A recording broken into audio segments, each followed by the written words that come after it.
सर्वसामान्यांच्या हक्काचा आवाज जागर जनस्थान।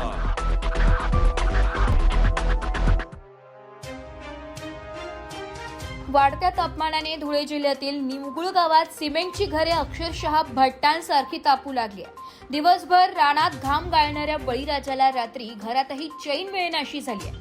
घरात पंख्यांची गरम हवा आणि डासांच्या असह्य त्रासाला कंटाळून गावातील सुमारे 250 ते 300 शेतकऱ्यांनी आता रोज रात्री थेट बोरी नदीच्या स्वच्छ व निसर्गरम्य पात्रात आश्रय घेण्यास सुरुवात केली आहे।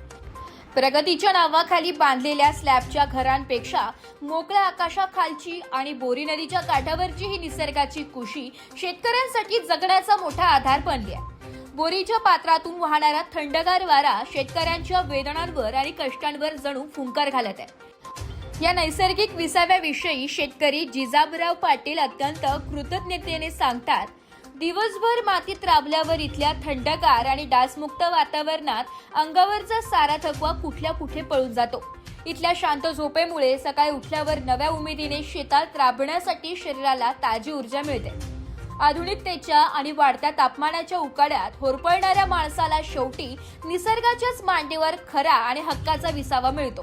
हेच निमगुळच्या या जिवंत वास्तवातून अत्यंत भावस्पर्शीपणे अधोरेखित होते।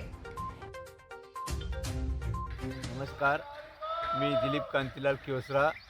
मी दररोज मॉर्निंग वॉकसाठी जात असताना मला निमगुळच्या बोरी नदी किनारे मोठ्या प्रमाणात शेतकरी झोपायला येत असतात।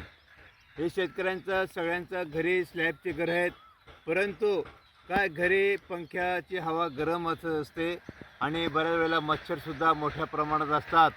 परंतु या बोरी पात्रात, या स्वच्छ अशा बोरी पात्रात नदीत आल्यानंतर, झोपण्यासाठी आल्यानंतर त्यांना थंडगार हवा लागत असते आणि झोपसुद्धा चांगली लागत असते।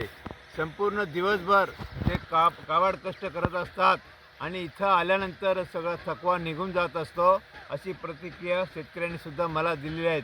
आमचा बोरी नदी किनारा फार स्वच्छ आहेत, आजूबाजूलासुद्धा खूप झाडं आहेत आणि अशा रीतीने शेतकरी लोक या नदी किनारी जास्तीत जास्त संख्येने येत असतात।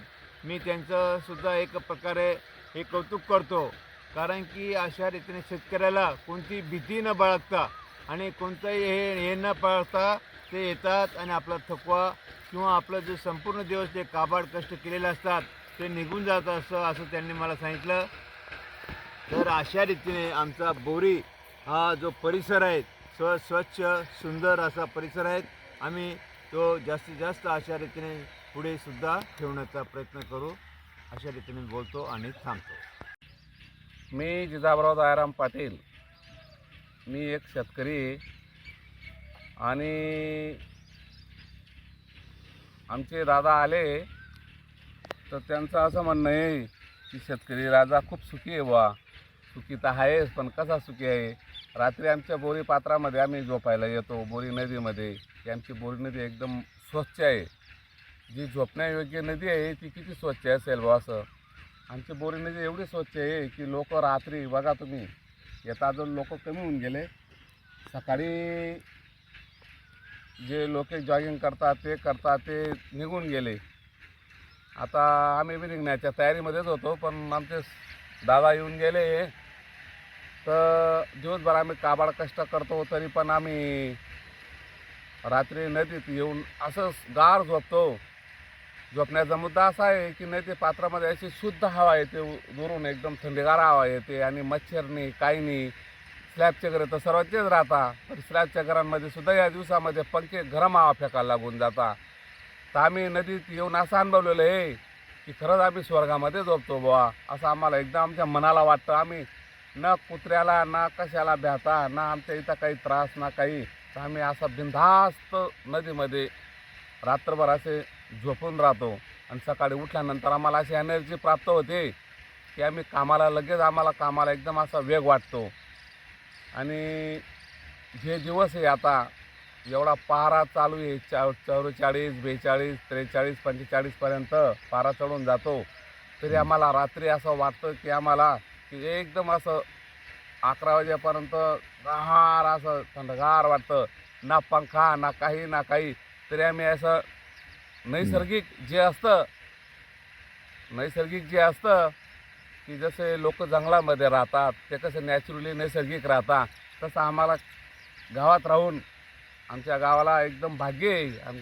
नदी आलेली आम्हाला अनुभवायला भेटते की नदीचं गाव किती असं एकदम हवेशीर असतं बा. तरी पण एवढी नदीची झाडं, एवढं झाडं आहे आमच्या नदी किनारी. पण रात्री 7-8 वाजले तरी अशी थंडगार हवा चालू होऊन जाते. काही काही ठिकाणी असं असतं. शेतमध्ये हां हो हो. चालेल चालेल. तर काही काही ठिकाणी असं असतं की एकदम उष्ण हवा चालत असते. आमच्या इथं एकदम अशी थंडगार हवा चालते. झाडांची संख्या भरपूर आहे आमच्या इथं. ओके हो हो. चालेल. तरी एवढं बोलून थांबतो. जागर जनस्थानसाठी रूपक बिरारी, धुळे.